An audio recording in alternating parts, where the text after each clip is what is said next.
ਵਾਹਿਗੁਰੂ ਜੀ ਕਾ ਖਾਲਸਾ ਵਾਹਿਗੁਰੂ ਜੀ ਕੀ ਫਤਿਹ। ਅਸਲਾਮ ਵਾਲੇਕਮ ਆਦਾਬ ਜਮਾਤ। ਤੁਹਾਡੀ ਹੋਸਟ ਨੀਲਮ ਕੌਰ ਤੇ ਮੈਂ ਟੀਵੀ ਫॉर ਸਾਰੇ ਦਰਸ਼ਕਾਂ ਤੇ ਸਰੋਤਿਆਂ ਨੂੰ ਜੀ ਆਇਆਂ ਕਹਿੰਦੀ ਆ ਪ੍ਰੋਗਰਾਮ ਸੱਚੋ ਸੱਚ ਵਿੱਚ, ਜਿਹੜੇ ਇਸ ਪ੍ਰੋਗਰਾਮ ਨਾਲ ਦੇਸ਼ਾਂ ਵਿਦੇਸ਼ਾਂ ਤੋਂ ਜੁੜ ਚੁੱਕੇ ਨੇ। ਖਾਲਸਾ ਅਫੇਅਰ ਸੈਂਟਰ ਦੇ ਸੰਚਾਲਕ ਡਾਕਟਰ ਅਮਰਜੀਤ ਸਿੰਘ ਜੀ ਸਟੂਡੀਓ 'ਚ ਮੇਰੇ ਨਾਲ ਸ਼ਾਮਲ ਨੇ। ਉਹਨਾਂ ਨਾਲ ਗੱਲਬਾਤ ਕਰਕੇ ਅੱਜ ਦਾ ਉਹਨਾਂ ਤੋਂ ਉਹਨਾਂ ਦਾ ਤਬਸਰਾ ਜਾਣਦੇ ਹਾਂ। ਜੀ ਡਾਕਟਰ ਸਾਹਿਬ, ਵਾਹਿਗੁਰੂ ਜੀ ਕਾ ਖਾਲਸਾ ਵਾਹਿਗੁਰੂ ਜੀ ਕੀ ਫਤਿਹ। हाँ जी नीलम कौर जी, ਤੁਹਾਨੂੰ ਵੀ ਤੇ ਦੁਨੀਆ ਭਰ 'ਚ ਬੈਠੇ ਸਾਡੇ ਬਹੁਤ ਹੀ ਪਿਆਰੇ ਸੋਹਣੇ ਸਿਆਣੇ ਟੀਵੀ 84 ਦੇ ਵਿਊਅਰਸ ਨੂੰ ਵੀ ਵਾਹਿਗੁਰੂ ਜੀ ਕਾ ਖਾਲਸਾ ਵਾਹਿਗੁਰੂ ਜੀ ਕੀ ਫਤਿਹ। ਸਾਡੇ ਬਹੁਤ ਹੀ ਪਿਆਰੇ ਮੁਸਲਮਾਨ ਭੈਣਾਂ ਭਰਾਵਾਂ ਨੂੰ ਅਸਲਾਮ ਵਾਲੇਕਮ।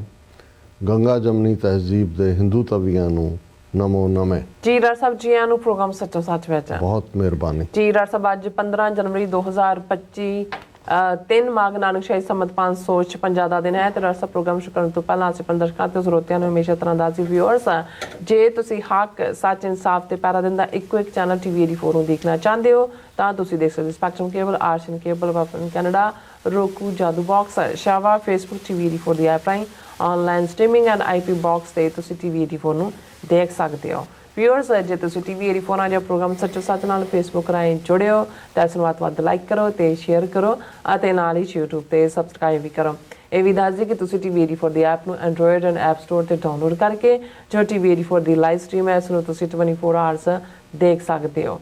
ਸੋ ਵਿਊਅਰਸ, ਪ੍ਰੋਗਰਾਮ ਦੀ ਸ਼ੁਰੂਆਤ ਕਰਾਂਗੇ ਅੱਜ ਦੀ ਸਪਾਂਸਰਸ਼ਿਪ ਦੇ ਵਾਲੇ ਨਾਲ ਕਿ ਅੱਜ ਦੇ ਪ੍ਰੋਗਰਾਮ ਸੱਚੋ ਸੱਚ ਨੂੰ ਸਪਾਂਸਰ ਕੀਤਾ ਗਿਆ ਹੈ ਮੈਸਾਚੂਸਟਸ ਤੋਂ ਸਰਦਾਰ ਇੰਦਰਜੀਤ ਸਿੰਘ ਮਾਨਕ ਤਲਾਰ ਵੱਲੋਂ। ਸੋ ਇਹਨਾਂ ਨੇ ਟੀਵੀ 84 ਦੀ ਸ਼ਲਾਘਾ ਕੀਤੀ ਹੈ ਔਰ ਖਾਲਸਾ ਦੀ ਪ੍ਰਾਪਤੀ ਦੀ ਜਿਹੜੀ ਹੈ ਅਰਦਾਸ ਕੀਤੀ ਹੈ। ਸੋ ਅਸੀਂ ਇਹਨਾਂ ਦਾ ਤਹਿ ਦਿਲ ਤੋਂ ਧੰਨਵਾਦ ਕਰਦੇ ਹਾਂ ਔਰ ਤੁਹਾਨੂੰ ਵੀ ਅਪੀਲ ਤੇ ਬੇਨਤੀ ਕਰਦੇ ਹਾਂ ਕਿ ਤੁਸੀਂ ਪ੍ਰੋਗਰਾਮ ਸੱਚੋ ਸੱਚ ਨੂੰ ਵੱਧ ਤੋਂ ਵੱਧ ਸਪਾਂਸਰ ਕਰੋ। ਸਪਾਂਸਰਸ਼ਿਪ ਲਈ ਤੁਸੀਂ ਸਾਨੂੰ ਕਾਲ ਕਰ ਸਕਦੇ ਸਾਡੇ ਫੋਨ ਨੰਬਰ ਤੇ 5166191984, ਸੇਮ ਨੰਬਰ ਤੇ WhatsApp ਕਰ ਸਕਦੇ, ਤੁਸੀਂ ਸਾਨੂੰ ਈਮੇਲ ਵੀ ਕਰ ਸਕਦੇ info@tv84.tv ਤੇ। ਸੋ ਵਿਊਅਰਸ, ਪਹਿਲੇ ਸੈਗਮੈਂਟ ਦੇ ਵਿੱਚ ਆਪਾਂ ਬੜੇ ਹੀ ਦੁਖੀ ਹਿਰਦੇ ਨਾਲ ਗੱਲਬਾਤ ਕਰਨ ਜਾ ਰਹੇ ਹਾਂ ਆਪਣੇ ਦੁਨੀਆ ਦੇ ਵਿੱਚ ਜਿਸ ਤਰ੍ਹਾਂ ਕਿ ਜਿਹੜੇ ਸਿੱਖ ਸਿਆਸੀ ਕੈਦੀਆਂ ਸੰਬੰਧੀ ਜਿਹੜੀ ਆਵਾਜ਼ ਬੁਲੰਦ ਕਰਨ ਵਾਲੀ ਜਿਹੜੀ ਹੈ ਮਰਨ ਵਰਤ ਰੱਖਣ ਵਾਲੇ ਬਾਪੂ ਸੂਰਤ ਸਿੰਘ ਖਾਲਸਾ ਜੀ ਜਿਹੜੇ ਨੇ ਇਸ ਫਾਨੀ ਜਹਾਨ ਤੋਂ ਜਿਹੜੇ ਆ ਕੂਚ ਕਰ ਗਏ ਨੇ ਔਰ 91 ਸਾਲਾ ਬਾਬਾ ਸੂਰਤ ਸਿੰਘ ਜੀ ਨੇ ਅਮਰੀਕਾ ਦੀ ਧਰਤੀ ਤੇ ਜਿਹੜਾ ਅਖੀਰਲਾ ਜਿਹੜਾ ਸਾਹ ਲਿਆ ਔਰ 2015 ਤੋਂ 2023 ਤੱਕ ਲਗਭਗ 8 ਸਾਲ ਆਪਣੀ ਦੇਹ ਨੂੰ ਕਸ਼ਟ ਦੇਣ ਵਾਲੇ ਬਾਪੂ ਸੂਰਤ ਸਿੰਘ ਜੀ ਨੇ ਅਕਾਲ ਤਖਤ ਦੇ ਜਥੇਦਾਰ ਜਗਤਾਰ ਸਿੰਘ ਹਵਾਰਾ ਜੀ ਦੇ ਹੁਕਮ ਨਾਲ ਜਿਹੜਾ ਭੁੱਖ ਹੜਤਾਲ ਛੱਡੀ ਸੀ ਅਤੇ ਬੰਦੀ ਸਿੰਘਾਂ ਦੀ ਰਿਹਾਈ ਲਈ ਸ਼ੁਰੂ ਕੀਤੇ ਕੌਮੀ ਇਨਸਾਫ ਮਾਰਚ ਨੂੰ ਹਮਾਇਤ ਦਿੱਤੀ ਸੀ।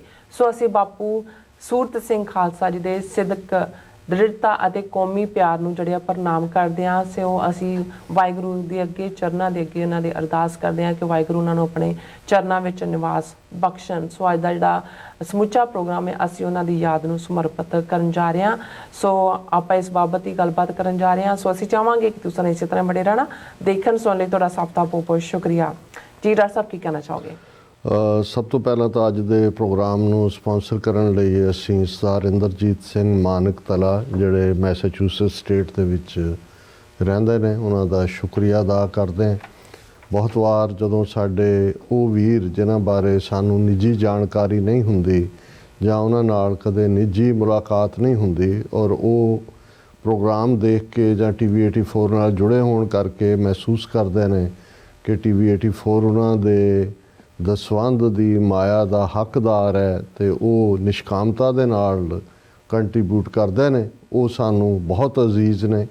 ਔਰ ਮੇਰੇ ਨਾਲ ਕਦੇ ਜਿਹੜਾ ਮੈਨੂੰ ਗੱਲਬਾਤ ਦਾ ਮੌਕਾ ਨਹੀਂ ਬਣਿਆ ਸਰ ਇੰਦਰਜੀਤ ਸਿੰਘ ਹੋਰਾਂ ਨਾਲ, ਪਰ ਉਹਨਾਂ ਦੀ ਇਹ ਨਿਸ਼ਕਾਮ ਸੇਵਾ ਨੂੰ ਅਸੀਂ ਸਰਾਹੁੰਦੇ ਹਾਂ, ਉਹਨਾਂ ਦਾ ਸ਼ੁਕਰੀਆ ਅਦਾ ਕਰਦੇ ਹਾਂ ਔਰ ਇਹ ਆਸ ਵੀ ਕਰਦੇ ਹਾਂ ਆਪਣੇ ਬਹੁਤ ਸਾਰੇ ਵਿਊਅਰਸ ਤੋਂ ਜਿਹੜੇ ਇਹ ਮਹਿਸੂਸ ਕਰਦੇ ਨੇ ਕਿ ਟੀਵੀ 84 ਸੱਚ ਹੱਕ ਇਨਸਾਫ ਦੀ ਆਵਾਜ਼ ਬੁਲੰਦ ਕਰਦਾ ਹੈ, ਇਸ਼ੂਜ਼ ਨੂੰ ਸਿੱਖ ਸਪਿਨ ਦੇ ਨਾਲ ਜਿਹੜਾ ਹੈ ਉਹ ਲੱਖਾਂ ਲੋਕਾਂ ਤੱਕ ਪਹੁੰਚਾਇਆ ਜਾਂਦਾ ਹੈ। ਇਸ ਦਾ ਅਹਿਸਾਸ ਸਾਨੂੰ ਹੁੰਦਾ ਜਦੋਂ ਅਸੀਂ ਟਰੈਵਲ ਕਰਦੇ ਹਾਂ। ਹੁਣ ਵੀ ਇਸ ਵਾਰ ਗੁਰਦੁਆਰਾ ਗੁਰੂ ਨਾਨਕ ਫਾਊਂਡੇਸ਼ਨ ਰਿਚਫੀਲਡ ਓਹਾਇਓ ਦੇ ਵਿੱਚ ਘੱਟੋ ਘੱਟ 2 ਸੱਜਣ ਐਸੇ ਆਏ ਜਿਹੜੇ ਬਾਕੀ ਜਿੱਥੇ ਅਸੀਂ ਗਰੁੱਪ ਜੱਸੰਗਾਂ 'ਚ ਖੜੇ ਸੀ ਉੱਥੇ ਉਹਨਾਂ ਨੇ ਗੱਲ ਨਹੀਂ ਕੀਤੀ, ਪਰ ਪਾਸੇ ਲਿਜਾ ਕੇ ਉਹਨਾਂ ਨੇ ਬਹੁਤ ਤਾਰੀਫ ਕੀਤੀ ਕਿ ਅਸੀਂ ਰੈਗੂਲਰਲੀ ਇਸ ਪ੍ਰੋਗਰਾਮ ਨੂੰ ਦੇਖਦੇ ਹਾਂ ਔਰ ਇਸ ਨੇ ਸਾਡੇ ਗਿਆਨ 'ਚ ਵਾਧਾ ਕੀਤਾ। ਸੋ ਇਹ ਸਾਡੇ ਲਈ ਫਿਰ ਬਹੁਤ ਵੱਡਾ ਸਰਮਾਇਆ ਹੁੰਦਾ ਹੈ ਇਸ ਕਿਸਮ ਦੀ ਐਡਮੀਰੇਸ਼ਨ ਵੀ। ਲੇਕਿਨ ਇਹ ਵੀ ਇੱਕ ਹਕੀਕਤ ਹੈ ਕਿ ਅਲਟੀਮੇਟਲੀ ਜੇ ਅਸੀਂ ਸਰਬੱਤ ਦਾ ਭਲਾ ਵੀ ਲੋਚਦੇ ਹਾਂ, ਜਿਵੇਂ ਸਾਡੇ ਇੱਕ ਬਜ਼ੁਰਗ ਕਹਿੰਦੇ ਸੀ, ਤੇ ਸਰਬੱਤ ਦਾ ਭਲਾ ਵੀ ਧਨ ਦੇ ਨਾਲ ਜੁੜਿਆ ਹੋਇਆ ਕਿ ਵੀ ਬੇਸ਼ੱਕ ਠੀਕ ਹੈ ਲੋਭ, ਮਾਇਆ ਦਾ ਪ੍ਰਭਾਵ ਜਾਂ ਅਦਰਵਾਈਜ਼ ਬਹੁਤ ਸਾਰੀਆਂ ਚੀਜ਼ਾਂ ਮਾਇਆ ਨੂੰ ਸਪਿਰਿਚੁਅਲਿਟੀ ਦੀ ਦੁਨੀਆ ਦੇ ਵਿੱਚ ਜਿਹੜਾ ਇੱਕ ਆਬਸਟੈਕਲ ਜਾਂ ਰੁਕਾਵਟ ਦੇ ਤੌਰ ਤੇ ਦੇਖਿਆ ਜਾਂਦਾ ਹੈ। ਪਰ ਉਹ ਬਜ਼ੁਰਗ ਕਹਿੰਦੇ ਸੀ ਵੀ ਅਲਟੀਮੇਟਲੀ ਜਿਹੜੇ ਭਲੇ ਦੇ ਕੰਮ ਨੇ ਉਹ ਵੀ ਇਸ ਮਾਇਆ ਦੇ ਨਾਲ ਹੀ ਸੰਭਵ ਹੋ ਸਕਦੇ ਨੇ। ਉਸ ਤੋਂ ਬਿਨਾਂ ਤੁਸੀਂ ਆਪਣਾ ਸਦਕ ਪਿਆਰ ਤਾਂ ਰੱਬ ਨਾਲ ਨਿਭਾ ਸਕਦੇ ਹੋ, ਪਰ ਜੇ ਤੁਸੀਂ ਕਿਸੇ ਦਾ ਭਲਾ ਕਰਨਾ ਹੈ ਤਾਂ ਉਹ ਵੀ ਜਿਹੜਾ ਇਹਦੇ ਨਾਲ ਜੁੜਿਆ ਹੋਇਆ। ਸੋ ਅਸੀਂ ਸਮਝਦੇ ਹਾਂ ਕਿ ਤੁਹਾਡਾ ਅਸੀਂ ਸਭ ਦਾ ਸ਼ੁਕਰੀਆ ਅਦਾ ਕਰਦੇ ਹਾਂ ਜਿਹੜਾ ਤੁਸੀਂ ਸਾਡੇ ਲਈ ਅਰਦਾਸ ਕਰਦੇ ਹੋ, ਅਸੀਸ ਦਿੰਦੇ ਹੋ।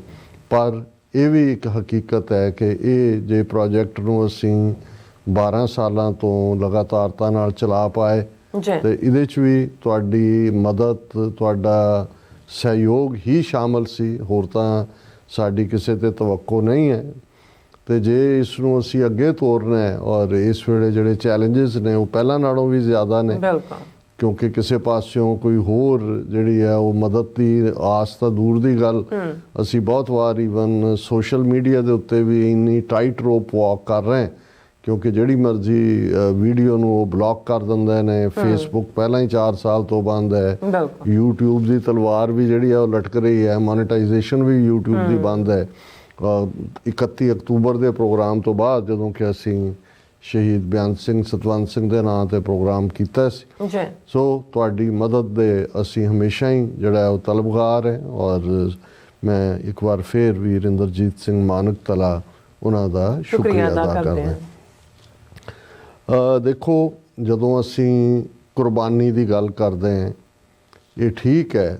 ਜਦੋਂ ਈਵਨ ਜੀਸਸ ਦਾ ਇੱਕ ਕੋਟ ਕਿਹਾ ਜਾਂਦਾ ਹੈ ਕਿ they also serve who stand and wait, ਕਿ ਜਿਹੜੇ ਇੰਤਜ਼ਾਰ 'ਚ ਹੁੰਦੇ ਨੇ ਕਿ ਵੀ ਸਾਨੂੰ ਸੇਵਾ ਦਾ ਮੌਕਾ ਮਿਲੇ, ਉਹ ਵੀ ਉਹਦੀ ਦਰਗਾਹ 'ਚ ਉਹਨਾਂ ਦੀ ਹਾਜ਼ਰੀ ਵੀ ਲੱਗਦੀ ਹੈ। ਗੱਲ ਤਾਂ ਭਾਵਨਾ ਦੀ ਹੁੰਦੀ ਹੈ ਕਿ ਵੀ ਤੁਸੀਂ ਕਿਸੇ ਬਾਰੇ ਇਸ ਲਈ ਅਸੀਂ ਜਦੋਂ ਇਹ ਅਰਦਾਸ ਦੀ ਤਾਕਤ ਦੀ ਗੱਲ ਕਰਦੇ ਹਾਂ ਕਿ ਭਾਈ ਜਿਹੜਾ ਹੋਰ ਕੁਛ ਨਹੀਂ ਕਰ ਸਕਦਾ ਉਹ ਘੱਟੋ ਘੱਟ ਅਰਦਾਸ ਕਰੇ।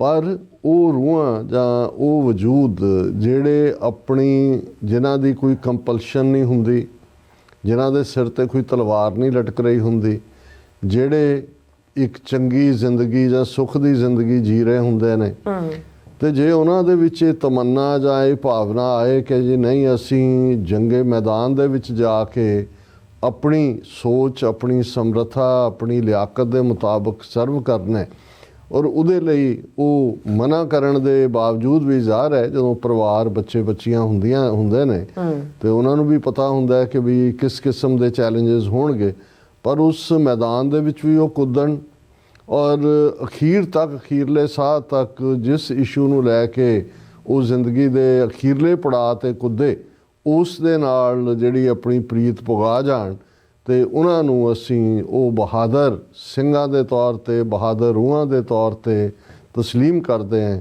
ਜਿਨ੍ਹਾਂ ਨੇ ਇਸ ਪ੍ਰੀਤ ਨੂੰ ਪੁਗਾਇਆ। ਅੱਜ ਇਹ ਖਬਰ ਸਾਰੇ ਸੋਸ਼ਲ ਮੀਡੀਆ 'ਚ ਨਹੀਂ, ਮੈਨੂੰ ਇਸ ਗੱਲ ਦੀ ਹੈਰਾਨੀ ਵੀ ਹੋਈ ਕਿ ਜਿਹੜੇ ਬਾਪੂ ਸੂਰਤ ਸਿੰਘ ਖਾਲਸਾ ਦੇ ਵਰਤ ਦੇ ਵੇਲੇ ਜਿਹੜਾ ਮੀਡੀਆ ਭਾਰਤ ਦਾ, ਅੰਗਰੇਜ਼ੀ ਮੀਡੀਆ ਔਰ ਦੂਸਰਾ ਬਿਲਕੁਲ ਇਗਨੋਰ ਕਰਦਾ ਸੀ, ਉਹਨਾਂ ਨੇ ਵੀ ਉਹਨਾਂ ਦੀ ਪਿਕਚਰ ਲਾ ਕੇ ਪ੍ਰੋਮੀਨੈਂਟਲੀ ਇਹ ਖਬਰ ਲਾਈ ਕਿ ਬਾਪੂ ਸੂਰਤ ਸਿੰਘ ਖਾਲਸਾ ਜਿਹੜੇ ਲਗਭਗ ਹੁਣ 91 ਵਰ੍ਹੇ ਦੇ ਸਨ, ਜਿਨ੍ਹਾਂ ਨੇ ਲਗਭਗ ਜਦੋਂ ਅਸੀਂ 8 ਸਾਲ ਦਾ ਜ਼ਿਕਰ ਕਰਦੇ ਹਾਂ 16 ਜਨਵਰੀ 2015 ਨੂੰ ਉਹਨਾਂ ਨੇ ਬੰਦੀ ਸਿੰਘਾਂ ਦੀ ਰਿਹਾਈ, ਜਿਨ੍ਹਾਂ ਨੂੰ ਅਸੀਂ ਪ੍ਰਿਜ਼ਨਰਸ ਆਫ ਕੌਂਸ਼ੀਅੰਸ ਕਹਿੰਦੇ ਹਾਂ, ਜਿਨ੍ਹਾਂ ਨੂੰ ਅਸੀਂ ਪੋਲੀਟੀਕਲ ਪ੍ਰਿਜ਼ਨਰਸ ਕਹਿੰਦੇ ਹਾਂ, ਇਹ ਜੰਗੇ ਆਜ਼ਾਦੀ ਜਿਹੜੀ ਖਾਲਿਸਤਾਨ ਦੀ ਕਾਇਮੀ ਦੇ ਲਈ ਜੂਨ 84 ਦੇ ਘੱਲੂਘਾਰੇ ਤੋਂ ਬਾਅਦ ਜਿਸ ਦੀ ਸ਼ੁਰੂਆਤ ਹੁੰਦੀ ਹੈ, ਇੰਡੀਅਨ ਸਟੇਟ ਵੱਲੋਂ ਟੋਟਲ ਵਾਰ ਵਿੱਢੀ ਜਾਂਦੀ ਹੈ ਸਿੱਖਾਂ ਦੇ ਉੱਤੇ ਔਰ ਸਿੱਖ ਨੌਜਵਾਨ ਜਿਹੜੇ ਨੇ ਉਹ ਜਵਾਬੀ ਕਾਰਵਾਈ ਦੇ ਲਈ ਨਿਕਲਦੇ ਨੇ, ਸਟੇਟ ਟੈਰਰ ਨੂੰ ਜਿਹੜਾ ਮੂੰਹ ਤੋੜਵਾ ਜਵਾਬ ਦਿੰਦੇ ਨੇ, ਕੁਛ ਸ਼ਹੀਦੀ ਪਾਉਂਦੇ ਨੇ, ਕੁਛ ਜਿਹੜੇ ਨੇ ਉਹ ਗ੍ਰਿਫਤਾਰ ਹੁੰਦੇ ਨੇ, ਫੜੇ ਜਾਂਦੇ ਨੇ, ਕੁਛ ਨੂੰ ਝੂਠੇ ਕੇਸਾਂ 'ਚ ਉਲਝਾਇਆ ਜਾਂਦਾ ਹੈ, ਅਦਾਲਤੀ ਸਿਸਟਮ ਉਹਨਾਂ ਨੂੰ ਉਮਰ ਕੈਦਾਂ ਜਾਂ ਲੰਮੀਆਂ ਕੈਦਾਂ ਦਿੰਦਾ ਹੈ। ਔਰ ਉਹ ਜੇਲ੍ਹ ਦੇ ਵਿੱਚ ਬੈਠਿਆਂ ਆਪਣੇ ਸਿਦਕ ਸਬਰ ਦੇ ਨਾਲ ਉਹਨਾਂ ਕੈਦਾਂ ਨੂੰ ਕੱਟਦੇ ਨੇ, ਪਰ ਉਹ ਝੰਮਦੇ ਨਹੀਂ, ਝੁਕਦੇ ਨਹੀਂ। ਔਰ ਅਦਾਲਤੀ ਸਿਸਟਮ ਦੇ ਵਿੱਚ ਜੋ ਉਹਨਾਂ ਨੂੰ ਸਜ਼ਾਵਾਂ ਮਿਲੀਆਂ ਉਹ ਪੂਰੀਆਂ ਕਰਨ ਤੋਂ ਬਾਅਦ ਵੀ ਹਕੂਮਤ ਉਹਨਾਂ ਦੀ ਬੰਦ ਖਲਾਸੀ ਨਹੀਂ ਕਰਦੀ। ਤੇ ਉਹਦਾ ਕਾਰਨ ਜੋ ਅਮਿਤ ਸ਼ਾਹ ਨੇ ਪਾਰਲੀਮਾਨੀ ਚੋਣਾਂ ਵੇਲੇ ਲੁਧਿਆਣੇ ਦੇ ਜਨਤਕ ਇਕੱਠ ਦੇ ਵਿੱਚ ਕਿਹਾ ਸੀ, ਜਦੋਂ ਬਲਵੰਤ ਸਿੰਘ ਰਾਜੋਆਣਾ ਦਾ ਜ਼ਿਕਰ ਉਹਨਾਂ ਦਿਨਾਂ 'ਚ ਮੀਡੀਆ 'ਚ ਵੀ ਚੱਲ ਰਿਹਾ ਸੀ ਕਿ ਭਾਈ ਉਹਨਾਂ ਨੂੰ ਤਾਂ ਉਹਨਾਂ ਸਰਕਾਰ ਨੇ ਖੁਦ ਗੁਰੂ ਨਾਨਕ ਪਾਤਸ਼ਾਹ ਦੇ 550 ਸਾਲਾ ਪ੍ਰਕਾਸ਼ ਪੁਰਬ ਮੌਕੇ ਜਿਨ੍ਹਾਂ ਕੈਦੀਆਂ ਨੂੰ ਰਾਹਤ ਦੇਣ ਦਾ ਫੈਸਲਾ ਕੀਤਾ ਸੀ, ਉਹਦੇ 'ਚ ਉਹਨਾਂ ਦੀ ਲਾਈਫ ਸੈਂਟੈਂਸ ਵੀ ਜਿਹੜੀ ਹੈ ਉਹ ਭੋਗ ਹੀ ਚੁੱਕੇ ਨੇ, ਉਹਨਾਂ ਦੀ ਰਿਹਾਈ ਦਾ ਫੈਸਲਾ ਲਿਆ ਸੀ। ਤੇ ਅਮਿਤ ਸ਼ਾਹ ਨੇ ਬੜੇ ਜਿਹੜਾ ਉਹ ਨਾਟਕੀ ਅੰਦਾਜ਼ ਦੇ ਵਿੱਚ ਉਹ ਕਿਸੇ ਹੋਰ ਵਿਸ਼ੇ ਤੇ ਬੋਲ ਰਿਹਾ ਸੀ, ਤਾਂ ਉਸਨੇ ਕਿਹਾ ਕਿ ਵੀ ਜਿਹੜਾ ਦੀ ਰਿਹਾਈ ਲਈ ਕਿਹਾ ਜਾ ਰਿਹਾ ਹੈ ਇਹ ਉਹ ਨੇ ਜਿन्हें अपने किए पर कोई पछतावा नहीं है, उन्होंने कोई माफ़ी नहीं मांगी है, उनको कोई पछतावा, हम उनको कैसे छोड़ दें। सो बेशक ये दुश्मन के मूँह तो निकलिया एक नफरती अंदाज का जुमला सी, पर इसने हर सिख नूं फखर दिता है कि भी जिन्हां नूं तुसीं 30-30 साल जेलों च रखिया, 35-35 साल ਜਿਹੜੇ ਇੱਕ ਯੰਗ ਉਮਰ ਦੇ ਵਿੱਚ ਜਾਂ ਆਪਣੀਆਂ 20s ਦੇ ਵਿੱਚ ਸੀ, ਹੁਣ ਉਹ ਚਿੱਟੀਆਂ ਦਾੜੀਆਂ ਵਾਲੇ ਬਾਬੇ ਬਣੇ ਹੋਏ ਨੇ, ਬਹੁਤ ਸਾਰਿਆਂ ਨੂੰ ਸਰੀਰਕ ਰੋਗ ਨੇ, ਜੇਲ੍ਹਾਂ 'ਚ ਰਹਿੰਦੇ ਆ। ਔਰ ਦੂਜੇ ਲੇਕਿਨ ਤੁਹਾਡੀ 30-35 ਸਾਲ ਦੀ ਕੈਦ ਵੀ ਉਹਨਾਂ ਦੀ ਵਿਲ ਨੂੰ ਜਿਹੜੀ ਆ ਉਹ ਤੋੜ ਨਹੀਂ ਸਕੀ। ਇਹ ਛੋਟੀ ਗੱਲ ਨਹੀਂ ਹੈ। ਔਰ ਜਦੋਂ ਅਸੀਂ ਇਤਿਹਾਸ ਬੀਤੇ ਦਾ ਪੜ੍ਹਦੇ ਹਾਂ ਤਾਂ ਜਿਹੜੀ ਸਿੰਘਾਂ ਦੀ ਡਿਫਾਇੰਸ ਹੈ ਉਹ ਆਰਿਆਂ ਦੇ ਸਾਹਮਣੇ ਹੋਏ, ਉਬਲਦੀਆਂ ਦੇਗਾਂ 'ਚ ਹੋਏ, ਰੰਬੀਆਂ ਦੇ ਸਾਹਮਣੇ ਹੋਏ, ਬੰਦ ਕਟਾਣ ਵੇਲੇ ਹੋਏ, ਉਸ ਨੂੰ ਹੀ ਅਸੀਂ ਉਹਨਾਂ ਨੂੰ ਇਤਿਹਾਸ 'ਚ ਯਾਦ ਕਰਦੇ। ਪਰ ਜਦੋਂ ਅਜੋਕੇ ਇਸ ਸਟਰਗਲ ਦਾ, ਅਜੋਕੇ ਖਾਲਿਸਤਾਨ ਦੇ ਸੰਘਰਸ਼ ਦਾ ਇਤਿਹਾਸ ਲਿਖਿਆ ਜਾਏਗਾ, ਜਿੱਥੇ ਸਾਨੂੰ ਆਪਣੇ ਬੇਅੰਤ ਸਿੰਘਾਂ, ਸਤਵੰਤ ਸਿੰਘਾਂ, ਜਿੰਦਿਆਂ, ਸੁੱਖਿਆਂ, ਦਿਲਾਵਰ ਸਿੰਘਾਂ, ਹਵਾਰਿਆਂ, ਰਾਜੋਆਣਿਆਂ ਉਹਨਾਂ 'ਤੇ ਮਾਣ ਹੋਏਗਾ, ਉੱਥੇ ਇਹ ਜਿਹੜੇ ਸਾਡੇ ਸਿਆਸੀ ਕੈਦੀ ਨੇ ਜਿਨ੍ਹਾਂ ਨੇ ਬਿਲਕੁਲ ਜਿਹੜਾ ਇੱਕ ਵੀ ਐਸਾ ਨਹੀਂ ਹੈ ਜਿਹੜਾ ਮਾफ़ੀ ਮੰਗ ਕੇ ਆਇਆ ਹੋਏ ਜਾਂ ਜਿਸ ਨੇ ਇਹ ਕਿਹਾ ਹੋਏ ਕਿ ਵੀ ਮੈਂ ਗਲਤ ਹੋਇਆ, ਔਰ ਹੁਣ ਵੀ ਜਿਸ ਹਾਲਤ 'ਚ ਨੇ। ਸੋ ਅਸੀਂ ਸਮਝਦੇ ਹਾਂ ਕਿ ਵੀ ਜੇ ਉਹਨਾਂ ਦਾ ਸਿਦਕ ਔਰ ਦ੍ਰਿੜਤਾ ਇਸ ਪੱਧਰ ਦੀ ਹੈ ਤੇ ਫਿਰ ਇਹ ਕੌਮੀ ਜਥੇਬੰਦੀਆਂ ਦਾ, ਕੌਮੀ ਜਿਹੜੇ ਝੰਡਾ ਬਰਦਾਰ ਨੇ ਉਹਨਾਂ ਦਾ ਵੀ ਇਹ ਫਰਜ਼ ਬਣਦਾ ਸੀ ਜਾਂ ਬਣਦਾ ਕਿ ਉਹ ਘੱਟੋ ਘੱਟ ਉਹਨਾਂ ਦੀ ਪਲਾਈਟ, ਉਹਨਾਂ ਦੀ ਦਸ਼ਾ ਦੇ ਉੱਤੇ ਫੋਕਸ ਕਰਵਾਉਂਦੇ। ਔਰ ਇਹਦੇ 'ਚ ਕੋਈ ਸ਼ੱਕ ਨਹੀਂ ਹੈ ਕਿ ਨਿਤ ਨਵਾਂ ਚੈਲੰਜ ਕੋਈ ਨਾ ਕੋਈ ਹੁੰਦਾ ਹੈ, ਔਰ ਉਨੀਆਂ ਕੀ ਤਰ੍ਹਾਂ ਕਈ ਵਾਰ ਇਹ ਪ੍ਰਾਇਰਟੀ ਵੀ ਨਹੀਂ ਹੁੰਦੀ। ਔਰ ਫਿਰ ਇਹ ਹੁੰਦਾ ਵੀ ਜਿਹੜੇ ਅੰਦਰ ਬੈਠੇ ਨੇ ਉਹੀ ਆਪਣੇ ਆਪ ਨੂੰ ਇੰਨੇ ਆਨੰਦ 'ਚ ਰੱਖਦੇ ਨੇ, ਕੋਈ ਗਲਾ ਸ਼ਿਕਵਾ ਨਹੀਂ ਹੁੰਦਾ, ਉਹਨਾਂ ਨੇ ਤਾਂ ਕਹਿਣਾ ਨਹੀਂ ਹੁੰਦਾ। ਲੇਕਿਨ ਜੇ ਬੀਤੇ ਵਕਤ 'ਚ ਕਹਿਣਾ ਹੋਏ ਤੇ ਇਹ ਕ੍ਰੈਡਿਟ ਭਾਈ ਗੁਰਬਖਸ਼ ਸਿੰਘ ਹਰਿਆਣਾ ਨਿਵਾਸੀ ਔਰ ਬਾਪੂ ਸੂਰਤ ਸਿੰਘ ਖਾਲਸਾ ਨੂੰ ਜਾਂਦਾ ਕਿ ਉਹਨਾਂ ਨੇ ਇਸ ਮੁੱਦੇ ਦੇ ਉੱਤੇ ਫੋਕਸ ਕਰਵਾਉਣ ਦੇ ਲਈ ਮਰਨ ਵਰਤ ਦਾ ਜਿਹੜਾ ਉਹ ਸਹਾਰਾ ਲਿਆ। ਔਰ ਬੇਸ਼ੱਕ ਗੁਰਬਖਸ਼ ਸਿੰਘ ਇੱਕ ਵਾਰ ਜੋ ਉਹਨਾਂ ਨੂੰ ਕਾਫੀ ਫੋਕਸ ਵੀ ਮਿਲਿਆ, ਲੇਕਿਨ ਸਮਹਾਉ ਜਿਹੜਾ ਉਹ ਵਰਤ ਛੱਡਿਆ, ਉਸ 'ਚੋਂ ਨੈਗੇਟਿਵਿਟੀ ਵੀ ਹੋਈ। ਪਰ ਉਹਨਾਂ ਨੇ ਫਿਰ ਜਾ ਕੇ ਜਦੋਂ ਜਥੇਦਾਰ ਜਗਤਾਰ ਸਿੰਘ ਹਵਾਰਾ ਨੂੰ ਉਹ ਮਿਲੇ ਔਰ ਵਾਪਸ ਵਰਤ ਦੇ ਉੱਤੇ ਆਏ, ਔਰ ਉਸ ਤੋਂ ਬਾਅਦ ਉਹਨਾਂ ਨੇ ਇੱਕ ਟੈਂਕੀ ਤੋਂ ਜਿੱਥੇ ਕਿ ਉਹ ਵਰਤ ਰੱਖਦੇ ਉਹਨਾਂ ਨੂੰ ਗ੍ਰਿਫਤਾਰ ਕਰਨਾ ਚਾਹੁੰਦੇ ਸੀ, ਉੱਥੋਂ ਉਹਨਾਂ ਨੇ ਜੰਪ ਕਰਕੇ ਸ਼ਹਾਦਤ ਪਾਈ। ਸੋ ਉਹਨਾਂ ਨੇ ਜੇ ਕਿਤੇ ਕੋਈ ਕਮਜ਼ੋਰ ਪਲ ਵੀ ਆਏ, ਲੇਕਿਨ ਉਹਨਾਂ ਨੇ ਆਪਣੀ ਸ਼ਹਾਦਤ ਦੇ ਨਾਲ ਉਹ ਥਾਂ ਬਣਾਈ। ਔਰ ਇਹਦੇ 'ਚ ਕੋਈ ਸ਼ੱਕ ਨਹੀਂ ਹੈ ਕਿ ਉਹਨਾਂ ਨੇ ਇਸ ਮੁੱਦੇ ਨੂੰ ਬੰਦੀ ਸਿੰਘਾਂ ਦਾ ਕਿ ਭਾਈ ਇੰਨੇ ਲੰਮੇ ਸਮੇਂ ਤੋਂ ਉਹਦੀਆਂ ਡਿਟੇਲਸ ਫਿਰ ਆਈਆਂ, ਕੌਣ ਕਿੰਨੇ ਸਾਲਾਂ ਤੋਂ ਹੈ, ਇਸ ਨੂੰ ਹਾਈਲਾਈਟ ਕੀਤਾ। ਹੁਣ ਅਸੀਂ ਬਾਪੂ ਸੂਰਤ ਸਿੰਘ ਖਾਲਸਾ ਦਾ ਜ਼ਿਕਰ ਕਰਦੇ ਹਾਂ। ਹਾਲਾਂ ਬਹੁਤ ਵਾਰ ਮੈਂ ਕੋਈ ਪਰਸਨਲ ਐਕਸਪੀਰੀਅੰਸ ਜਾਂ ਪਰਸਨਲ ਕਨੈਕਸ਼ਨਸ ਨੂੰ ਪਬਲਿਕ ਡਿਸਕੋਰਸ ਦਾ ਹਿੱਸਾ ਨਹੀਂ ਬਣਾਉਂਦਾ, ਪਰ ਜਦੋਂ ਕੋਈ ਤੁਰ ਜਾਂਦਾ ਹੈ ਤੁਹਾਡੇ ਮਨ ਦੇ ਵਿੱਚ ਇੱਕਦਮ ਉਹ ਪਿਛੋਕੜ ਵੀ ਆਉਂਦਾ। ਔਰ ਅੱਜ ਜਦੋਂ ਮੈਂ ਅੱਜ ਦੀ ਆਵਾਜ਼ ਰੇਡੀਓ ਪ੍ਰੋਗਰਾਮ ਦੇ ਉੱਤੇ ਜਿਹੜੀ ਹੈ ਉਹ ਗੱਲਬਾਤ ਕਰ ਰਿਹਾ ਸੀ ਤਾਂ ਇੱਕਦਮ ਫਲੈਸ਼ਬੈਕ ਹੋਇਆ। ਇਹ 1990 ਦਾ ਜ਼ਿਕਰ ਹੈ, 1992 ਹੋਏਗਾ ਜਾਂ 1993 ਹੋਏਗਾ। ਸ਼੍ਰੋਮਣੀ ਕਮੇਟੀ ਦੀ ਵਰਕਿੰਗ ਕਮੇਟੀ ਦੇ ਮੈਂਬਰ ਸਰ ਮੇਜਰ ਸਿੰਘ ਸਵੱਦੀ, ਉਹਨਾਂ ਦੇ ਬੇਟੇ ਸਰਬਜੋਤ ਸਿੰਘ ਸਵੱਦੀ ਦਾ ਜਿਹੜੀ ਹੈ ਉਹ ਸ਼ਾਇਦ ਕੁੜਮਾਈ ਸਮਾਗਮ ਸੀ। ਔਰ ਸਰ ਜਸਵੰਤ ਸਿੰਘ ਹੋਠੀ ਜਿਨ੍ਹਾਂ ਦੇ ਉਹ ਬ੍ਰਦਰ ਇਨ ਲਾਅ ਨੇ, ਉਹਨਾਂ ਦੇ ਘਰ ਹੀ ਸੀ। ਔਰ ਉਹਨਾਂ ਦਾ ਸਰਬਜੋਤ ਸਿੰਘ ਸਵੱਦੀ ਦਾ ਜਿਹੜਾ ਰਿਸ਼ਤਾ ਹੈ ਉਹ ਜਥੇਦਾਰ ਗੁਰਦੇਵ ਸਿੰਘ ਕੌਂਕੇ ਜਿਨ੍ਹਾਂ ਨੇ 1 ਜਨਵਰੀ 1993 ਨੂੰ ਸ਼ਹੀਦੀ ਜਾਮ ਪੀਤਾ, ਉਹਨਾਂ ਦੀ ਬੱਚੀ ਨਾਲ ਸੀ, ਸਰਬਜੀਤ ਕੌਰ ਨਾਲ।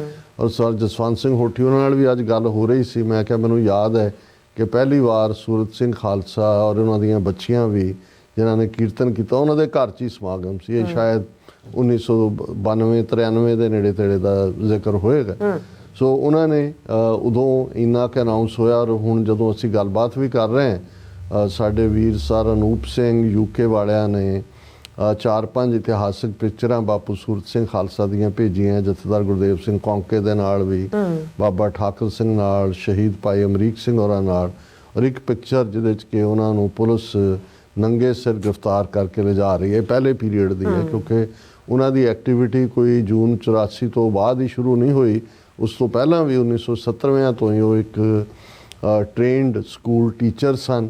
ਔਰ ਜਿਹੜੇ ਇਸ ਕਿਸਮ ਦੇ ਇਨਸਾਨ ਹੁੰਦੇ ਨੇ ਉਹ ਕਿਤੇ ਵੀ ਧੱਕਾ ਹੋਏ ਉਹਦੇ ਖਿਲਾਫ ਖਲੋਂਦੇ ਰਹੇ। ਸੋ ਉਹਨਾਂ ਦੀ ਐਕਟੀਵਿਟੀ ਉਸ ਤੋਂ ਪਹਿਲਾਂ ਸੀ। ਮੈਨੂੰ ਯਾਦ ਹੈ ਕਿ 1990 ਦੇ ਉਸ ਸਮਾਗਮ ਦੇ ਵਿੱਚ ਉਹ ਵੀ ਬੋਲੇ, ਮੈਂ ਵੀ ਬੋਲੇ। ਉਹਨਾਂ ਨੇ ਜੋ ਮੈਨੂੰ ਮਿਲੇ, ਜੋ ਪਿਆਰ ਦੇ ਲਫ਼ਜ਼ ਕਹੇ ਉਤਸ਼ਾਹਤ ਕਰਨ ਵਾਲੇ, ਔਰ ਉਹਨਾਂ ਨੇ ਸਾਨੂੰ ਜਿਹੜਾ ਇਹ ਉਹਨਾਂ ਨੂੰ ਵੀ ਜਦੋਂ ਮੈਂ ਸੁਣਿਆ, ਔਰ ਕਿਉਂਕਿ ਨਜ਼ਦੀਕੀ ਸਨ ਜਥੇਦਾਰ ਕੌਂਕੇ ਦੇ ਵੀ, ਤੇ ਮੈਨੂੰ ਇਹ ਲੱਗਿਆ ਕਿ ਭਾਈ ਇਹ ਟਿਪੀਕਲ ਜਿਵੇਂ ਇੱਕ ਜਥੇਦਾਰ ਟ੍ਰੇਟ ਹੁੰਦੇ ਨੇ ਜਿਹੜੇ ਸਾਡੀ ਪੰਜਾਬ ਦੀ ਸਿਆਸਤ ਦੇ ਵਿੱਚ ਜਿਨ੍ਹਾਂ ਦਾ ਵੱਡਾ ਰੋਲ ਰਿਹਾ। ਉਸ ਤੋਂ ਬਾਅਦ ਫਿਰ ਬਹੁਤ ਸਾਰੇ ਮੌਕਿਆਂ ਦੇ ਉੱਤੇ ਮਿਲਣ ਦਾ ਮੌਕਾ ਮਿਲਿਆ।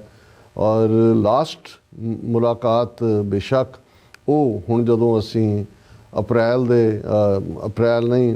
ਪਹਿਲੀ ਨਵੰਬਰ ਨੂੰ ਜਦੋਂ ਕਿ ਨੌਜਵਾਨਾਂ ਨੇ ਮਾਰਚ ਰੱਖਿਆ ਸੀ ਸੈਕਰਾਮੈਂਟੋ ਤੋਂ, ਜਿਹੜਾ ਬੇਕਰਸਫੀਲਡ ਤੋਂ ਸੈਕਰਾਮੈਂਟੋ ਤੱਕ, ਔਰ ਉਹ ਜ਼ਾਹਰ ਹੈ ਕਿ ਉਹਦਾ ਸਮਾਗਮ ਸੈਕਰਾਮੈਂਟੋ 'ਚ ਹੋਇਆ। 9 ਅਕਤੂਬਰ ਨੂੰ ਉਹ ਮਾਰਚ ਸ਼ੁਰੂ ਹੋਇਆ ਸੀ।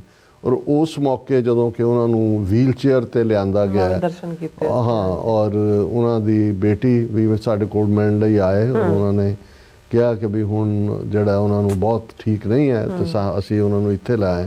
ਪਰ ਉਸ ਤੋਂ ਵੀ ਜਿਹੜੀ ਇਹ ਮੁਲਾਕਾਤ ਮੈਨੂੰ ਅਜੇ ਵੀ ਯਾਦ ਹੈ। 2015 ਦਾ ਇਹ ਜ਼ਿਕਰ ਹੈ, ਜਿਹੜਾ 2014 ਨਵੰਬਰ ਗੁਰੂ ਗ੍ਰੰਥ ਸਾਹਿਬ ਗੁਰਗੱਦੀ ਦਿਵਸ ਯੂਬਾ ਸਿਟੀ, ਜਿੱਥੇ ਵੱਡੇ ਇਕੱਠ ਹੁੰਦਾ ਹੈ ਅਮਰੀਕਾ ਦੇ ਸਿੱਖਾਂ ਦਾ।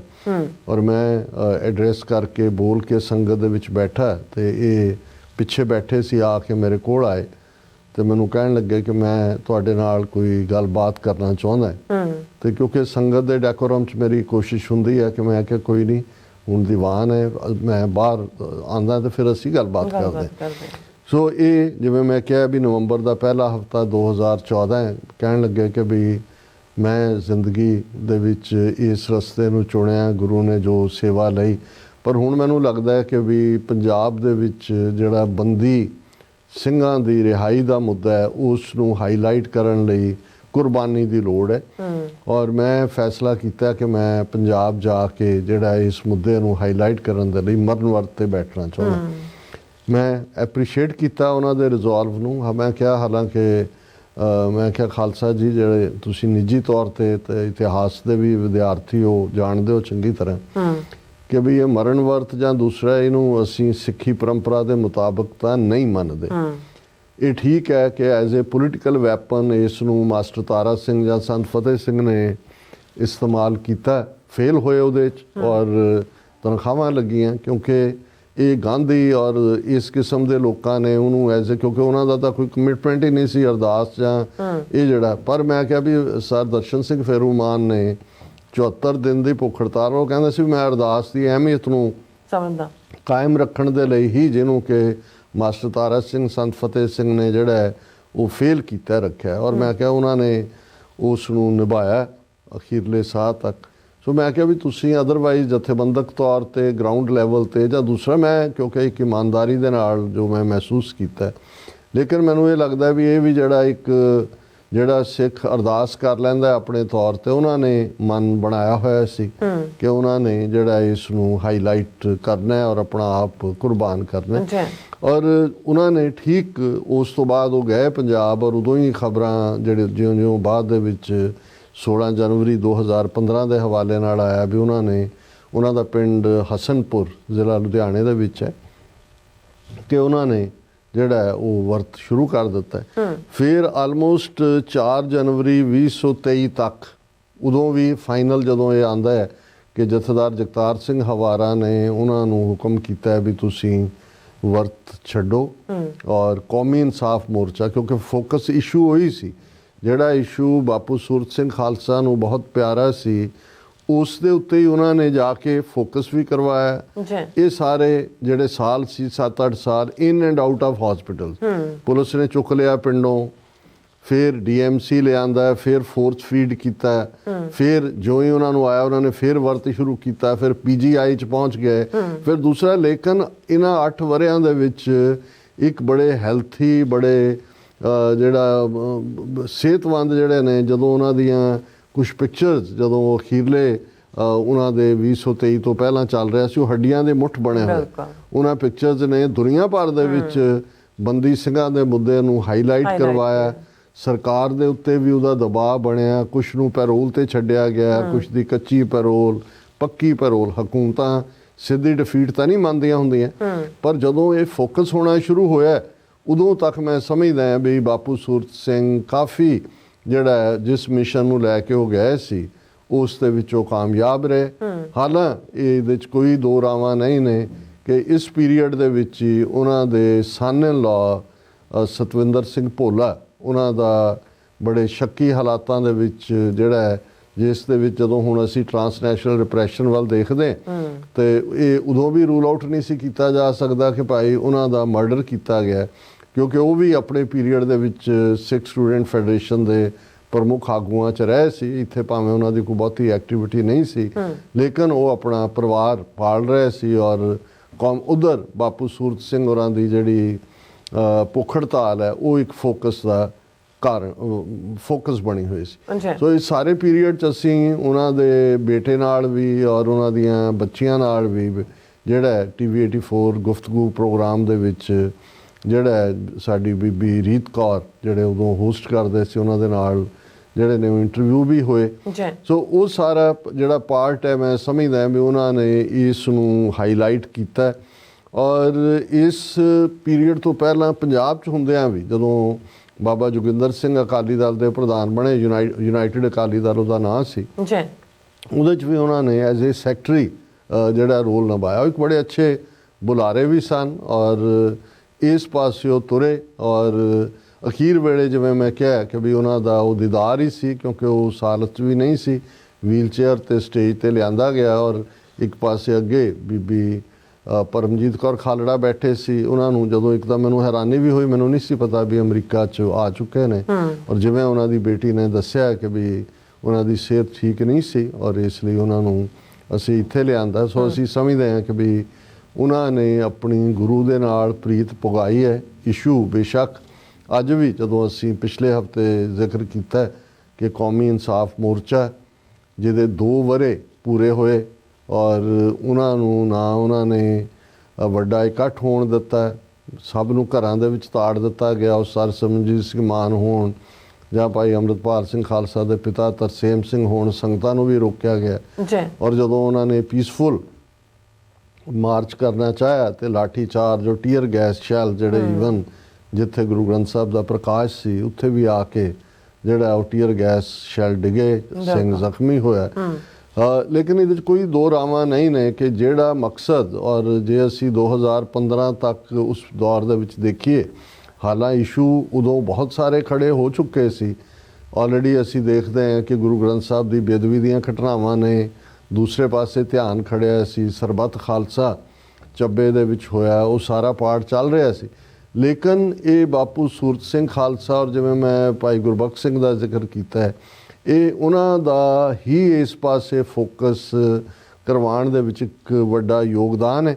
ਔਰ ਇਹਦੇ 'ਚ ਕੋਈ ਸ਼ੱਕ ਨਹੀਂ ਹੈ ਕਿ ਉਹਨਾਂ ਨੇ ਜਿਵੇਂ ਆਪਣੇ ਸਰੀਰ ਨੂੰ ਪੰਥ ਦੇ ਲੇਖੇ ਲਾਇਆ, ਕੌਮ ਦੇ ਕਾਜ਼ ਨੂੰ ਹਾਈਲਾਈਟ ਕੀਤਾ ਔਰ ਜਦੋਂ ਹੁਣ ਉਹ ਦੁਨੀਆ 'ਚੋਂ ਤੁਰ ਗਏ ਨੇ, ਜ਼ਾਹਰ ਹੈ ਕਿ ਬਹੁਤ ਸਾਰੀਆਂ ਪੰਥਕ ਜਥੇਬੰਦੀਆਂ ਵੱਲੋਂ, ਇੰਡੀਵਿਜੂਅਲਸ ਵੱਲੋਂ ਅੱਜ ਸਾਰਾ ਸੋਸ਼ਲ ਮੀਡੀਆ ਭਰਿਆ ਹੋਇਆ ਉਹਨਾਂ ਦੀ ਕੁਰਬਾਨੀ ਨੂੰ ਸਿਜਦਾ ਔਰ ਅਸੀਂ ਵੀ ਅਦਾਰਾ TV 84 ਵੱਲੋਂ ਜਿੱਥੇ ਉਹਨਾਂ ਦੀ ਕੁਰਬਾਨੀ ਨੂੰ ਸਿਜਦਾ ਕਰਦੇ ਹਾਂ ਉੱਥੇ ਗੁਰੂ ਚਰਨਾਂ 'ਚ ਅਰਦਾਸ ਵੀ ਕਰਦੇ ਹਾਂ। ਅਸੀਂ ਸਾਰੇ ਹਿਊਮਨ ਬੀਇੰਗ ਆ, ਇਨਸਾਨ ਹੈ, ਅਸੀਂ ਗੁਣ ਔਰ ਔਗਣ ਅਸੀਂ ਪੈਕੇਜ ਹੁੰਦੇ ਹਾਂ। ਔਰ ਗੁਰੂ ਸਾਹਿਬ ਨੇ ਸਾਨੂੰ ਹਦਾਇਤ ਕੀਤੀ ਹੈ ਕਿ ਸਾਂਝ ਕੀਚੈ ਗੁਣਾ ਕੇਰੀ ਛੋੜ ਅਵਗੁਣ ਚੱਲੀਏ। ਅਸੀਂ ਜਿੱਥੇ ਸਤਿਗੁਰੂ ਦੇ ਚਰਨਾਂ 'ਚ ਅਰਦਾਸ ਕਰਦੇ ਹਾਂ, ਸੰਬਤ ਸਾਹਾ ਲਿਖਿਆ ਮਿਲ ਕਰ ਪਾਵੋ ਤੇਲ, ਦੇਹੋ ਸਜਨ ਅਸੀਸੜੀਆਂ ਜੋ ਹੋਵੇ ਸਾਹਿਬ ਸਿਓ ਮੇਲ। ਕਿ ਸਤਿਗੁਰੂ ਉਹਨਾਂ ਦੇ ਰੂਹ ਨੂੰ, ਉਹਨਾਂ ਦੀ ਆਤਮਾ ਨੂੰ ਆਪਣੇ ਚਰਨਾਂ 'ਚ ਨਿਵਾਸ ਬਖਸ਼ਣ।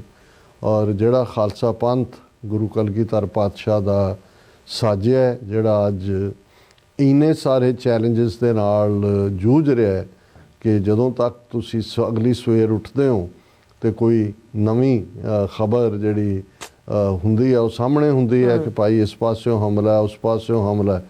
ਪਰ ਸ਼ਾਇਦ ਇਹ ਵੀ ਜਿਵੇਂ ਸਿਆਣੇ ਕਹਿੰਦੇ ਸੀ ਕਿ ਜਿਹੜੇ ਚੈਲੰਜਸ ਨੇ ਉਹ ਮਰਦਾਂ ਨੂੰ ਹੀ ਆਉਂਦੇ ਨੇ, ਜਾਂ ਸੰਭਾਲ ਕੇ ਤਾਂ ਹੀਰੇ ਨੂੰ ਹੀ ਰੱਖਿਆ ਜਾਂਦਾ ਹੈ, ਕੌਡੀਆਂ ਨੂੰ ਤਾਂ ਕੋਈ ਜਿਹੜਾ ਹੈ ਉਹ ਵੱਡੇ ਬਕਸਿਆਂ 'ਚ ਨਹੀਂ ਰੱਖਦਾ।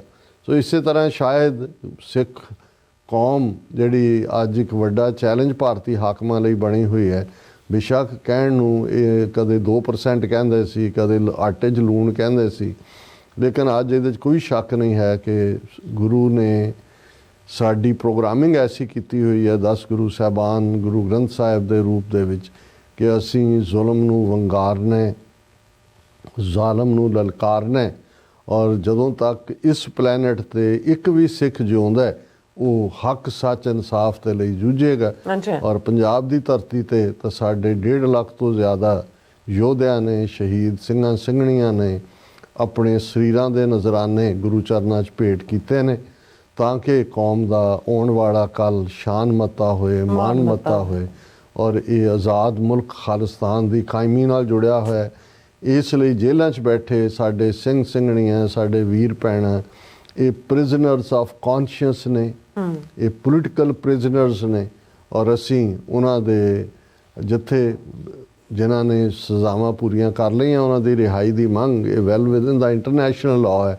ਪਰ ਅਸੀਂ ਸਮਝਦੇ ਹਾਂ ਵੀ ਇਹ ਸਾਡੇ ਸਾਰੇ ਦੁੱਖਾਂ ਦਾ ਨਿਵਾਰਣ, ਇਹ ਸਾਰੇ ਗੁਲਾਮੀ ਦੇ ਸਿੰਪਟਮ, ਇਹ ਸਾਰੇ ਬਿਮਾਰੀ ਦੇ ਲੱਛਣ ਜਦੋਂ ਤੱਕ ਦਰਿਆਏ ਜਮਨਾ ਤੋਂ ਵਾਘਾ ਤੱਕ ਇੰਡੀਪੈਂਡੈਂਟ ਸੋਵਰਨ ਨੇਸ਼ਨ ਖਾਲਿਸਤਾਨ ਅਸੀਂ ਲਿਬਰੇਟ ਨਹੀਂ ਕਰਵਾ ਲੈਂਦੇ, ਇੱਕ ਜਾਂ ਦੂਸਰੇ ਤਰੀਕੇ ਨਾਲ ਇਹ ਚੈਲੰਜ ਲਗਾਤਾਰ ਜਾਰੀ ਰਹਿਣਗੇ। ਬਿਲਕੁਲ ਡਾਕਟਰ ਸਾਹਿਬ, ਤੁਹਾਡਾ ਬਹੁਤ ਬਹੁਤ ਸ਼ੁਕਰੀਆ। ਸੋ ਇੱਥੇ ਲੈਣੇ ਬ੍ਰੇਕ, ਔਰ ਬ੍ਰੇਕ ਤੇ ਜਾਣ ਤੋਂ ਪਹਿਲਾਂ ਅਸੀਂ ਆਪਣੇ ਦਰਸ਼ਕਾਂ ਦੇ ਸਰੋਤਿਆਂ ਨੂੰ ਅਪੀਲ ਤੇ ਬੇਨਤੀ ਕਰਦੇ ਵਿਊਅਰਸ, ਜਿਸ ਤਰ੍ਹਾਂ ਕਿ ਤੁਸੀਂ ਜਾਣਦੇ ਹੋ ਕਿ TV 84 ਹੱਕ ਸੱਚ ਇਨਸਾਫ ਦੀ ਆਵਾਜ਼ ਬੁਲੰਦ ਕਰ ਰਿਹਾ। ਇਹ ਆਵਾਜ਼ ਤੁਹਾਡੇ ਪਿਆਰ ਸਦਕਾ, ਤੁਹਾਡੇ ਵਿਸ਼ਵਾਸ ਸਦਕਾ, ਤੁਹਾਡੇ ਡੋਨੇਟ ਸਦਕਾ ਹੀ ਹੋ ਸਕਦੀ ਹੈ। ਸੋ ਅਸੀਂ ਚਾਹਾਂਗੇ ਕਿ ਤੁਸੀਂ TV 84 ਦੀ ਚੜ੍ਹਦੀ ਕਲਾ ਲਈ ਵੱਧ ਤੋਂ ਵੱਧ ਡੋਨੇਟ ਕਰੋ। ਡੋਨੇਟ ਕਰਨ ਲਈ ਸਾਡੀ ਵੈਬਸਾਈਟ TV84.tv ਤੇ ਜਾ ਕੇ ਪੇਪਲ ਦੀ ਵਰਤੋਂ ਕਰਕੇ 1 ਟਾਈਮ ਡੋਨੇਟ ਕਰ ਸਕਦੇ ਹੋ, ਮੰਥਲੀ ਡੋਨੇਟ ਵੀ ਕਰ ਸਕਦੇ ਹੋ। ਤੁਸੀਂ TV 84 ਦੇ ਨਾਮ ਤੇ ਚੈੱਕ ਬਣਾ ਕੇ ਸਾਨੂੰ ਮੇਲ ਵੀ ਕਰ ਸਕਦੇ ਹੋ ਸਾਡੇ ਇਸ ਪਤੇ ਤੇ 36-01 37th Avenue, Long Island City, New York 11101 USA, ਜਾਂ ਫਿਰ ਤੁਸੀਂ ਸਾਨੂੰ ਫੋਨ ਰਾਹੀਂ ਵੀ ਸੰਪਰਕ ਕਰ ਸਕਦੇ ਹੋ 5166191984। ਤੁਸੀਂ ਸਾਨੂੰ ਈਮੇਲ ਵੀ ਕਰ ਸਕਦੇ ਹੋ info@tv84.tv ਤੇ। ਅਸੀਂ ਤੁਹਾਡੇ ਤਹਿ ਦਿਲ ਤੋਂ ਸ਼ੁਕਰਗੁਜ਼ਾਰ ਹੋਵਾਂਗੇ। ਸੋ ਇੱਥੇ ਲੈਣੇ ਬ੍ਰੇਕ ਵਿਊਅਰਸ, ਤੁਸੀਂ ਇਸੇ ਤਰ੍ਹਾਂ ਬੜੇ ਰਹਿਣਾ। ਮਿਲਦੇ ਹਾਂ ਆਫਟਰ ਦਿਸ ਸ਼ਾਰਟ ਬ੍ਰੇਕ।